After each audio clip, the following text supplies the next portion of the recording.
So, dear colleagues, let me announce the second part of our today's session. And Dina Mendonça from University of Lisbon, Portugal, will present us a talk, Emotional Depth and Self Within a Situation, Approach to Emotions. So please, welcome. Okay, thank you. Does the microphone work? Yes? Oh, I see no reaction. Does it work, the microphone? Closer, okay.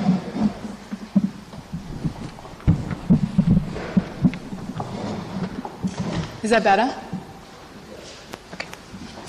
All right. So I'm going to try this. I've never tried this, looking at a PowerPoint like this. Okay, so first, so let me extend Robert's thanks from Lisbon. It's really nice to be here. It feels like a real privilege.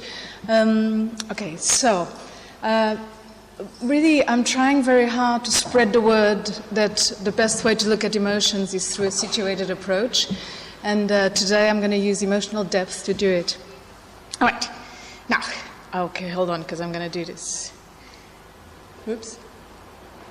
Oh, no, I'm going to do it. Ah, direction. All right. So, my outline.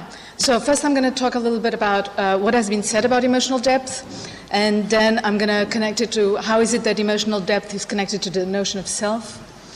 And then I'm going to try to build the case of what happens when we approach emotions from the situated approach. And, oh, sometimes I start speeding. If you just wave. No speeding, please. Okay. And really, this third part is really my attempt to show that the situated approach is actually quite useful, though what happens is its usefulness often doesn't need to be named, and so it's somewhat of a false move doing it here. It's because of the situated approach that these topics come to me, so and not the other way around. Okay, so then I'm going to move on to fourth and fifth part, which are like only glimpses of what can be said. But even so, just to point out that once you approach emotions from this situated perspective, then you see the connection to narrative in a different form than we have seen so far in philosophy of emotion in general. Okay, let's see if I can make it. Okay, so what has been said about emotional depth? So it continues to be the case, as Suzanne Cataldi wrote in 1993, that despite our implicit understanding of the phenomenon of emotional depth, there is next to no philosophical literature devoted to the topic. I was so pleased when I read this. I was like, oh, right, Dina. Okay, so there are two exceptions that Cataldi points out. One is Max Scheler's discussion of stratification of emotional life, which actually is just to indicate that there's levels of depth in emotional processes. And then Dewey, which I was also really pleased to see, when he writes feeling, which originates, is diffuse and superficial, and tending to attach itself slightly everywhere, and becomes concentrated and deepened, and less stimulus is henceforth required to call out the feeling in this direction. Okay, so these are the two people from the history of philosophy that Cataldi identifies. Oh no, I'm doing this, okay. And, oh, I'm sorry. Oh, this is like this double, thank you. Yeah, you're welcome. Okay.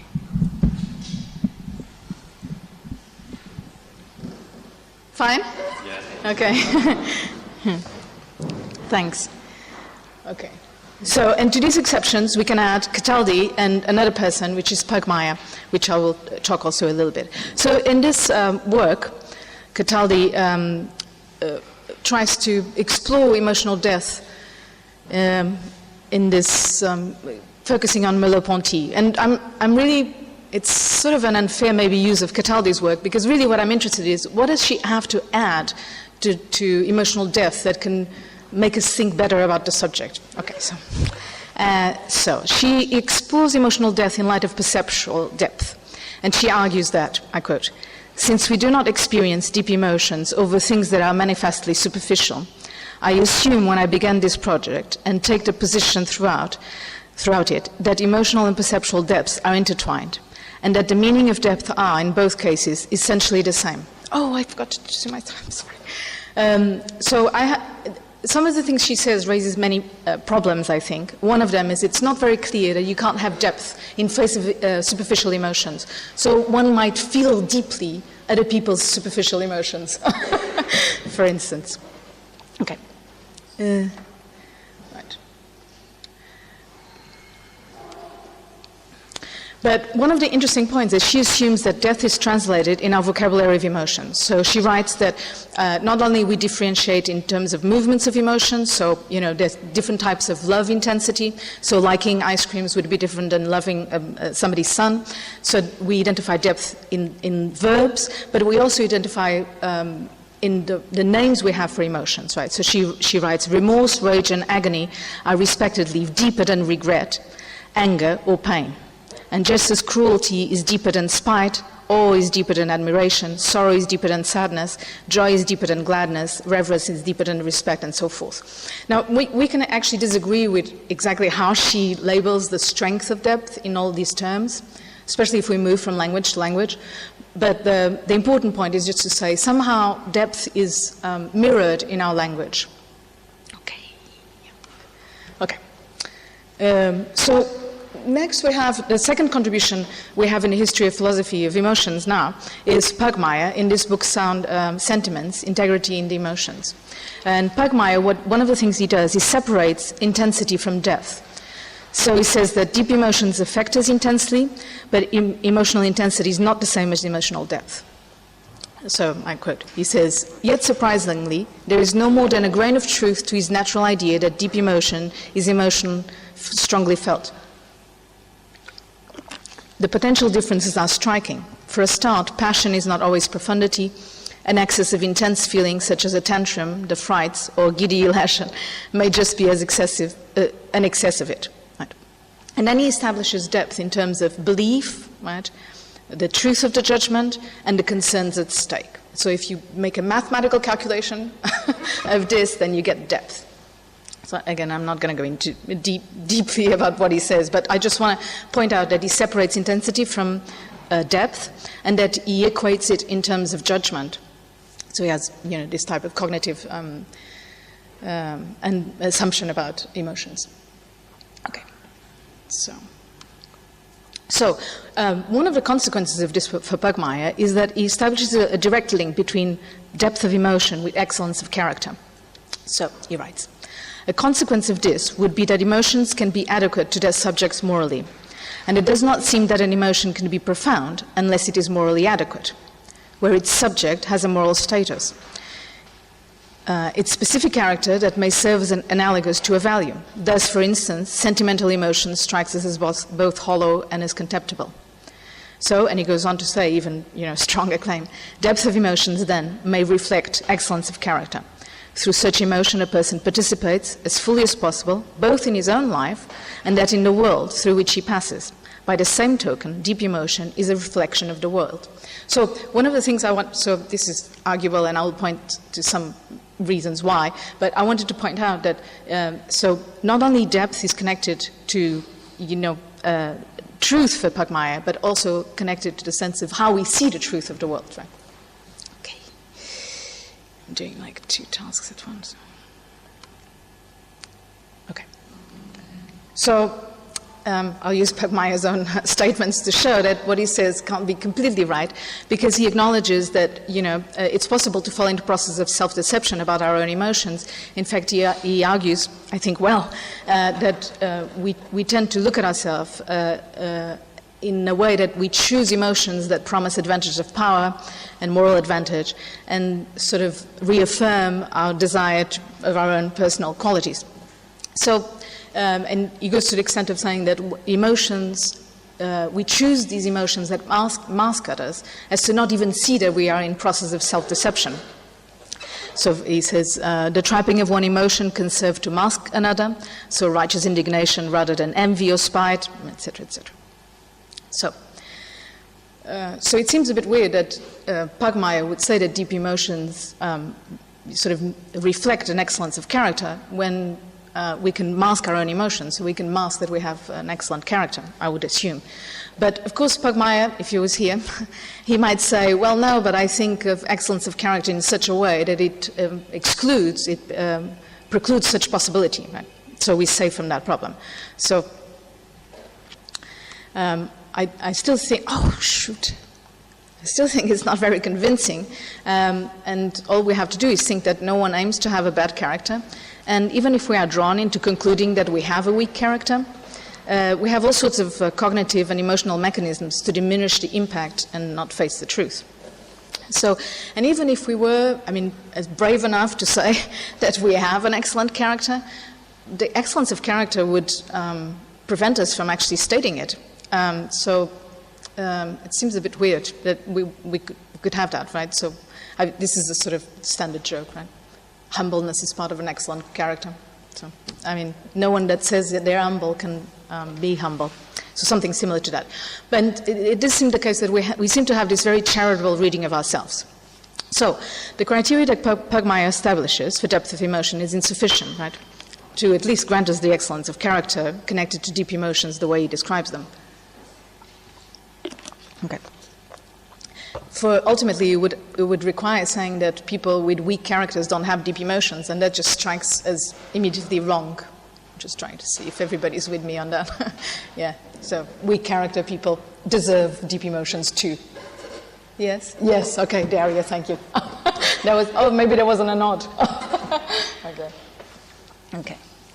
So, nevertheless, Pygmaea reminds us there's a crucial connection between self, for it remains the case that deep emotions may reflect a person's identity to the extent that it captures the way the person participates in their own life and of the world through which the person passes, and thus, nevertheless, it continues to be a reflection of the world. So I want to try to retain this aspect of Pygmaea. Okay. So, how and why do deep emotions somehow reflect a person's identity and are a reflection of the world? So Pygmaea says that it captures the way the person participates in their own life and in the world, right, because it's a combination of belief and truth of judgment, right, and concerns at stake. So to the extent that we find truthfulness, right, we find deep emotion. Cataldi also seems to point in this direction because when she writes that, we didn't need her quote to know this, but deep emotional experiences, right, they make us turn things around, right? So the truth becomes different in a way to the person who lives the experience. So, okay. And one of the reasons why she claims that is that she says that when we are in deep emotional experience, we are in the experience, right? So we are not out of it. And this is one of the traits of depth. Okay. So similarly, we find Dewey in 1887 writing something similar to this, even with totally different vocabulary. But he writes that feelings become as wide as it extends over a more comprehensive range of objects of experience. It becomes deep as it returns into the self or subject, and it's organized into its very emotional structure. And the two processes, right, are also related to each other as the corresponding intellectual processes. Each requires the other for its own development. Actually, giving Cataldi reason when she says that, perception and emotional depth are somewhat parallel processes. Okay.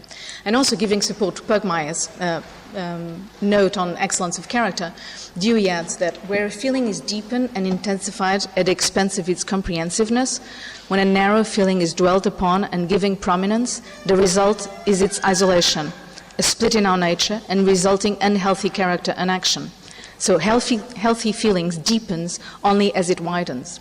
So again, maybe if Dewey could talk to Pygmaea, he would say, yes, you're right, but you just have to add the adjective healthy. Okay. All right. Oops. Okay, so the connection to emotional depth to the self is crucial, for not only because emotions are not deep if they're not given depth by the subject, but also because it's the experience of the subject that grants depth or shallowness to the emotion. Okay, so this intrinsic connection, this is going to be my small summary on this, tells us that to understand emotional depth, we need to, has shown us so far, that emotion is deep in relation to the way in which it is organized into the structure of the self, one. Second, that depth comes in levels, right? So that means once we understand, we identify deep emotion, we immediately have to understand there are others that are shallow, right? This is one of the insights. So deep emotions are not worth in themselves, at least alone, but also because they give us layers. So through deep emotions are those that are below the surface and somehow structural. So if you shake this, the whole world does. But also they come in levels, such that there's not just shallow or deep, but different layers of emotional depth and shallowness. So, and 3. Given that depth, ambiguous meaning, right, there's highlights, in a sense, a distance, so they're hard to get at, they're distant, but at the same time, they're thick, right, so they're strong. And so the connection to the self does not guarantee visibility or easy accessibility, right? So this is what we've gotten so far from, I hope that at least, if you read it, that's what you get. Anyway. So, now comes, okay, so far so good. Now let's see what situation can bring that is different. So in philosophy of emotion, there's always this thing, what is emotion? And I mean, usually I don't actually have an answer for that. I feel embarrassed, but I don't. But I can at least identify that the answer in general is we either do it through introspection, or we look at behavior, or we do by interpretation of what other people are telling us or showing us. But one way is to, instead of focusing on defining emotions, just accept for the time being that we don't know very well how to define them, but when we look at them through the situation in which they arise, right, we get sort of different focuses of attention, or theoretical attention. So this is what I'm going to try to do. So historically we can find these seeds of the situated approach in the work of John Dewey. And in his pending questions to James on the famous paper, What is an Emotion? That the mystery of emotion lies on what is it that makes us scared of the bear, right? And why is it when we face the bear, we feel immediately the emotion and feel like running? Well, I don't know. I'm sort of assuming everybody. So James has this really famous paper. Everybody that reads on emotion has to read it, and which he supposedly changed the history of philosophy. Instead of emotions giving us the behavior, is that we feel all these things, we have the behavior and the experience in the self, and then we have the emotion. Right? And it's the perception of those changes that gives us the emotion. Okay, I don't have time to go into this, but I'm just assuming. So, but Dewey actually says, yeah, but the problem is still the case that we don't know why is it that the bear does that and the teddy bear does not. Right? So he says the mystery is that. So more recently, there's been more attempts of a situated approach and on the rise. So, which is good because it makes Dewey sort of contemporary again. Okay, right. So this is just to give you sort of, that this is not out of the blue. But. So the richness of taking emotion as a dynamic and active situational occurrences, right, is already apparent, and the novel hypothesis promotes a better understanding of the nature of emotions and its puzzles, because it gives us insights into other topics that so far have not been dwelled upon. Okay, so I'm going to list very quickly. I passed the watch, but I didn't keep track of the time. Some of the advantages. I'm going to go really quickly over this because really I want to go into how is it that depth can be seen. How is it that the notion of situation helps us to look at narrative in a different way, such that we get an outcome out of it, different. So let me list very quickly some of the advantages. So first, it's a way to grasp intentionality of emotions and avoiding them solely to the sentient subject. Second, it may provide a way to analyze more carefully the narrative structure of emotions. So lots of people talk about this. This is what I'm going to concentrate upon on the last and final part of the presentation. Okay. And better understand the importance of details of such narratives. So third, because every situation carries with it a family of emotions, it forces us to think of emotions as they appear in bunches. Right? So it moves us away from, for instance, the James proposal to think of just fear. Right? But you can't just think of fear. Even if you just want to concentrate on fear, you have to concentrate on what other types of emotional processes are happening at the same time. Okay, so fourth,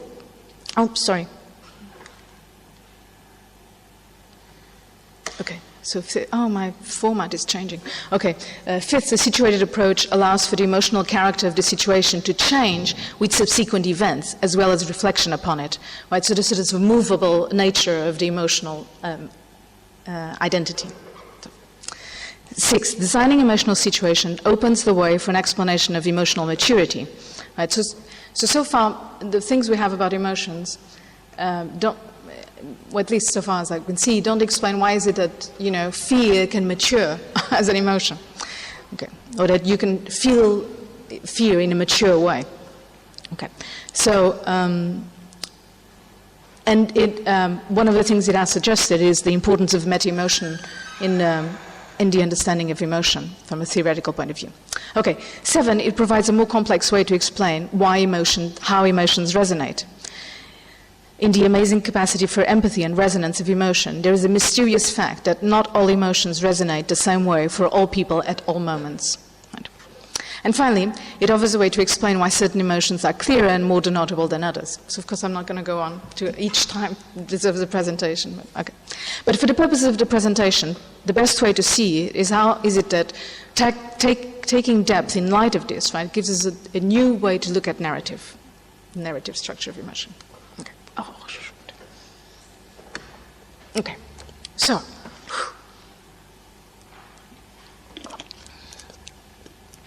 So one of the things it gives us is, so instead of saying that the narrative structure, you know, is based on the emotion itself, we want to focus on the situation first. One of the ways to do this is to follow de Souza's notion of paradigm scenario. Now, de Souza himself doesn't say that he has a situated approach to emotion, though because he has a perceptual theory of emotion, but I'd like to think that it's compatible. And one of the things he says is that we become acquainted with the vocabulary of emotion through paradigm scenarios. These paradigm scenarios are like situations, right? Sort of types of situation that we envision that grant us what an emotion is, right? So he says, we are made familiar with the vocabulary of emotion by association with paradigm scenarios. And these are first drawn by our daily life as small children, and they are later reinforced by the stories, art, and culture to which we are exposed. And later still, in literate cultures, they are supplemented and refined by literature. Right? So paradigm scenarios involve two aspects. First, the situation type, providing characteristic objects of a specific emotion type. And second, a set of characteristics of normal responses to the situation, where normally it's first a biological matter and then it quickly becomes a cultural one. So just because I have to be fair to Dewey, but so actually the notion of situation already includes the subject. So in the situated approach can include the subject within the notion of situation. It doesn't need to set it apart from the subject, but yeah, maybe details. But okay, so. This means that a situated approach to emotion demands looking at how a narrative grasps the depth of emotion, right? So you can't have an emotion type without having some sort of narrative that goes with it. Okay. Oops. So the strong connection between emotions and narrative, right, is not novel in itself. Many philosophers have stated this before. They clearly say emotion has a narrative structure, right? So you find Nussbaum writing, you know, a quote, emotions we can now see have a narrative structure. Annette Baer also stating something, you know, within those slides says, the full content of an emotion always refers to the past, whatever else it refers to. So emotions are history-laden states of mind. And also Peter Goldie, we can find him writing that, quote, a person's emotion will comprise elements or episodes which are bound together as part of a narrative structure which makes best sense of this aspect of the person's life. So, and I'm not even going to go into looking if these notions of narrative structure are all compatible with each other, if they mean the same thing. They seem to mean different things, at least. And this is going to, I'm sorry, but in depth they mean different things, I'm sure. But I'm not even going to do that work. For us, what it matters is lots of people that work on emotions say that there's a narrative structure going on, right? So. So I want to suggest that the reason for this, right, is not that it's an essential nature of the emotional activity, but that within narrative format we can see depth or superficiality in a way that it's not visible otherwise. Right. And that the connection with deep emotions concerning the self that makes the subject who experiences, right, fully the situation or not, right, is this connection to the narrative. Right? So ultimately, it would mean that those that are incapable of narrating, right, are incapable of seeing the depth of their own emotions. Yes. So let me illustrate this with an example.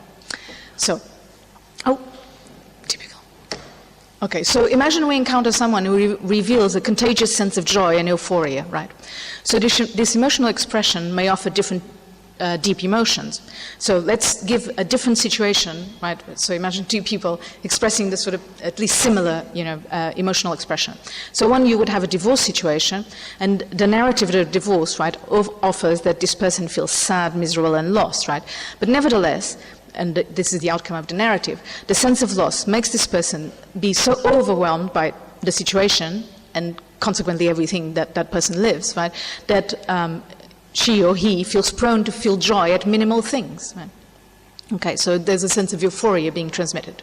Right? And then you have a totally different situation, where, for example, giving birth situation. Oh God, I realize it's so gender biased, I'm sorry. Becoming a parent. Okay, I'm sorry. Okay, and the narrative of birth, right, gives this immense sense of joy and happiness, right? So in fact, this person, what happens is the outcome of the narrative is this person is so overwhelmed by the situation of giving birth, of having a birth, that she or he, let's say, fathers feel that too, okay? They feel prone to feel joy at minimal things, right?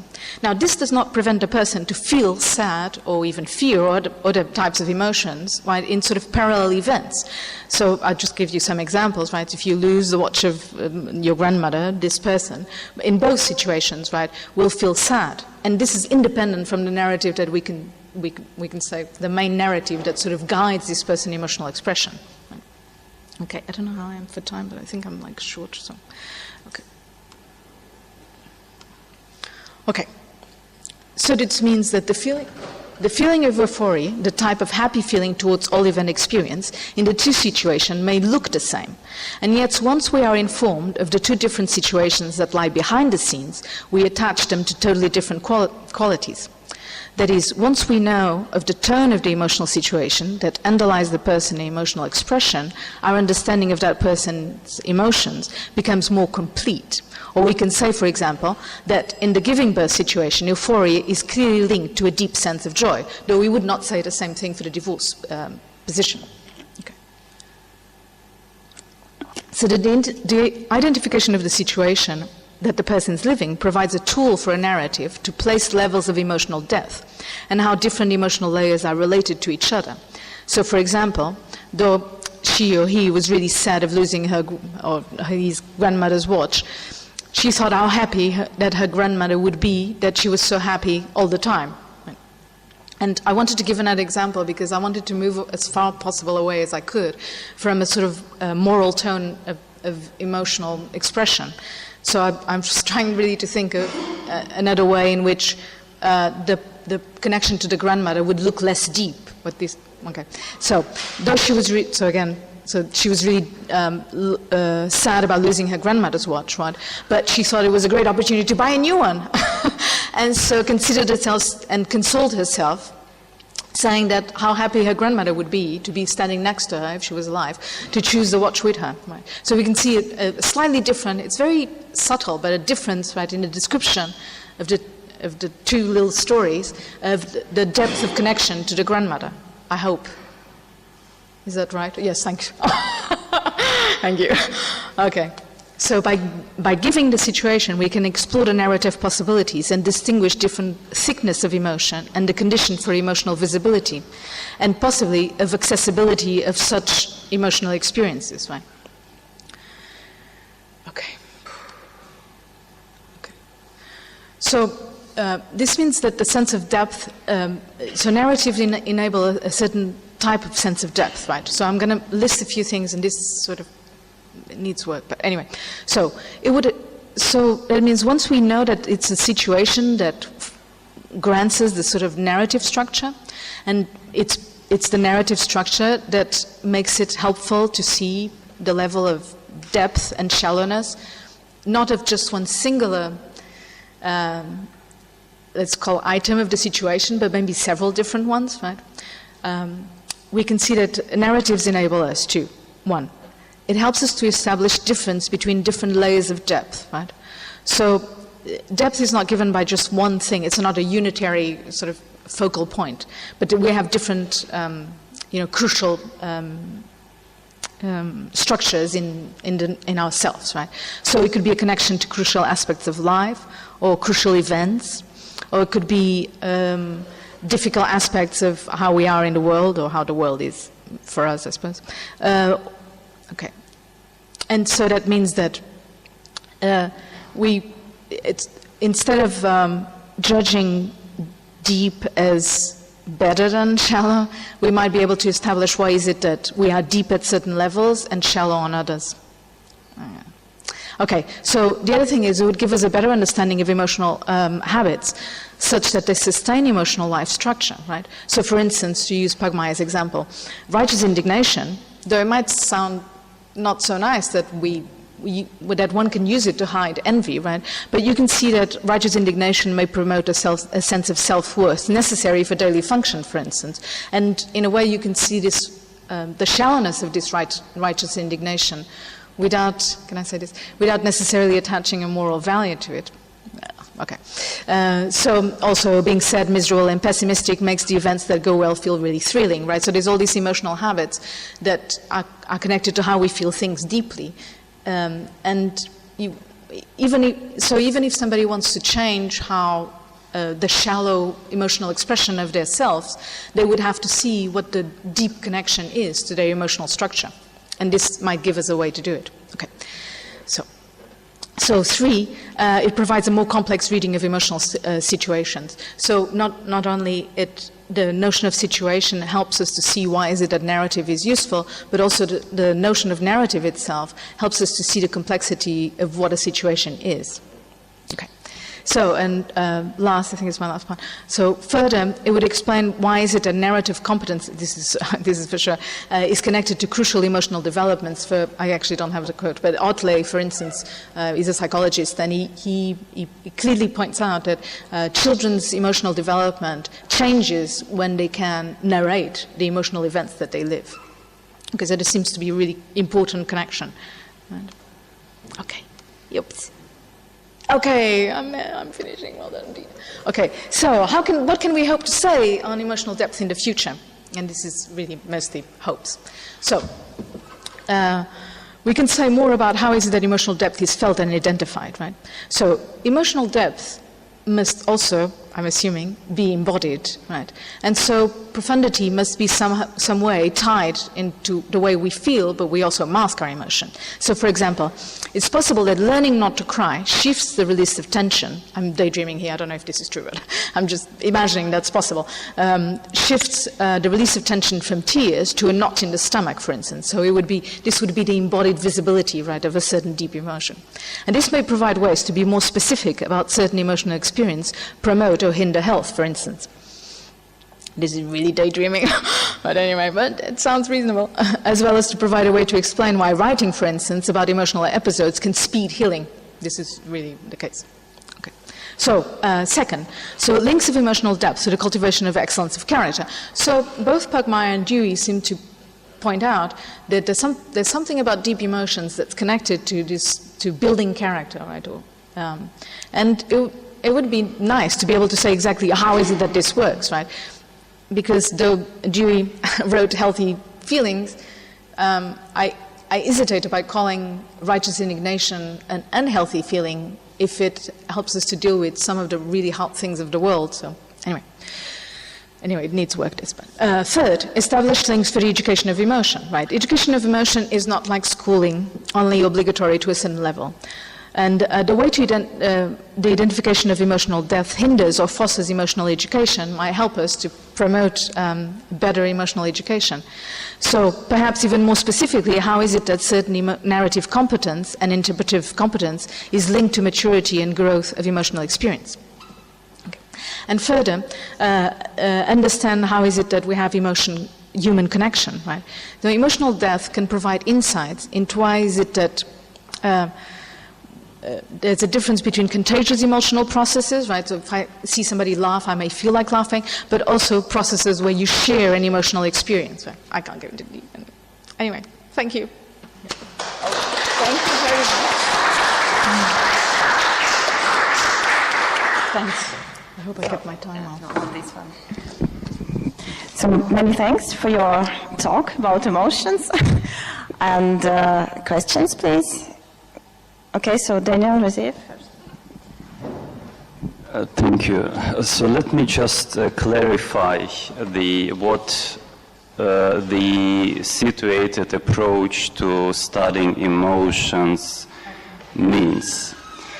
Okay, if I understood it correctly, so Yes. please correct me if I didn't, but if I understood it correctly, so you are talking about a kind of approach where an emotion is accompanied by a narrative or goes along with a narrative. So for example, so I have a friend of mine, I see that a friend of mine, a sadness on his or her face, and so I'm asking, so what happened to you? So why are you so sad? Why are you looking so sad?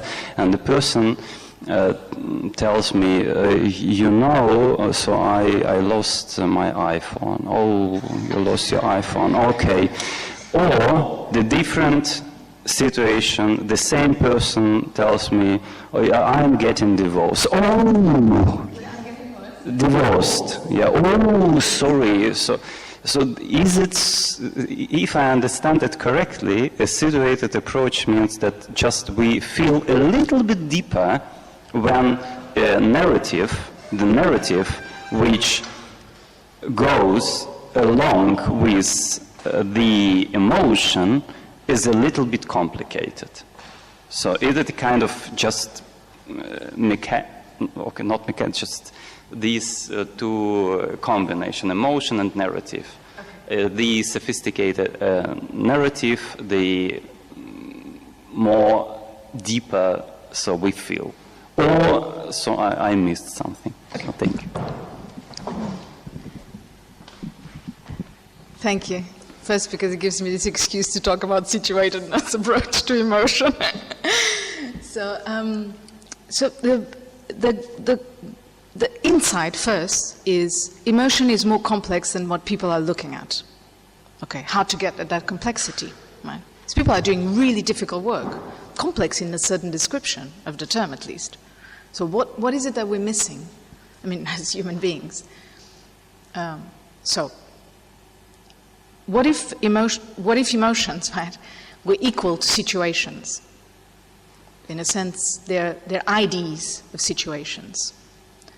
So the question that Dewey asks James, which is, how come when we see a bear, we run away, we feel fear? How come the script is that? Right? And so the answer, the situated approach answer is, because that's the script. Right? Okay, so that's the first thing. But this is not very useful, because so it only becomes useful when you can show that describing emotions that way gives us different focuses of attention on reflection, on when we reflect on emotion. Right. So if we think, so now let's just play along. Okay, well, let's assume that, the idea of an emotion is a situation, right? What advantage would that bring, right? So I'll give you one advantage. So emotions don't appear in isolation, right? So we have emotions and we have emotions over emotions. And this changes the situation. We do this in education without even thinking, right? We tell children, I know it's hard now, but it'll be really nice when you manage to play that piece of piano. So we try to change the situation. It's not boring. It's actually really good. And we do it successfully as well. It's not an answer for all. So we do it with some success, but here's the problem. If it was that simple, then it would just require that we say to the child, when you play the piece of piano, and when the child gets to that stage, then it would change what practicing is all about, for instance. Right? And of course, it's not that straightforward. So let me see if so once you accept that the idea of an emotion can be a situated wholeness, when you look at somebody's face, you see his face, right? And let's imagine that you really don't know anything about this person. You just meet them in the corridors. Then you can imagine that this person can give you 2 options or more, these 2. But if you know this person, right, and you see their face, often people will go like, oh no, we got divorced. So you read the script, right, already in the expression. Right. Does that help? I think that my question is a kind of clarification question. Okay. Because you assume that emotional depth, we humans have emotional depths because we have a narrative structure of our experience, especially emotional experience.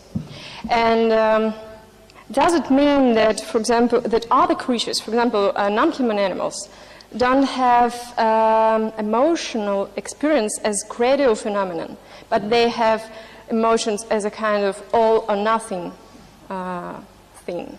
So emotions are or are not in their experience, in their inner life. But we humans, we have narratives, so in a sense we are driven by a narrative in our emotional life. Mm-hmm. Was it clear? Am I clear? I'm not sure I got... So let me see. Is the question that... so if we have emotional depth linked to narrative in that fashion, does that mean that animals don't have depth of emotion? Yeah. Okay. Or they don't have narrative, and it follows that they don't have emotional depth as a kind of gradual phenomenon, because we have stronger and weaker emotions. Yeah. So clearly, if I'd like to think that if animals could have narratives, see, I don't know if they... with this animal thing, I always think of like, what if animals are like looking at us going, oh my God, so much language, so much noise, and they don't get it. Anyway, but let's assume that that's not true. But so so animals and we are animals, but so there seems to be a difference, right? And it's not clear what the difference is. So here's one suggested difference.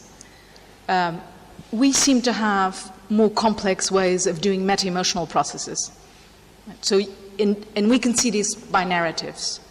So a dog can be sad that his owner doesn't take him to the street. He can even be, he can be mad at his owner for letting him being sad. But even so, I'm not sure if the dog can be I don't know if he can do one meta level, but let's assume that he can do one meta level. But we actually do much more than that. I can at least give a description of an emotion about an emotion that's about an emotion, right? So we have we can have 3 levels. Oh, let me give you one before I say I can give you one. So I can be happy that I'm sad at a certain event, and I can be proud that I'm happy that I'm sad about that event. Okay, so one, yes, narratives do seem to give us, it's not that they give us extra ways of dealing with emotions, right, but it's that once we have them, we can maneuver emotion in a different way, right, than animals do. To finish, so we are driven by narratives in our emotional life. We are driven. Do we? No, if I would put it in a sentence like that, I would say narratives help us to live emotions. Thank you.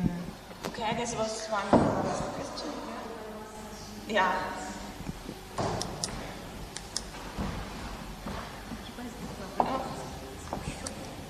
Thank you.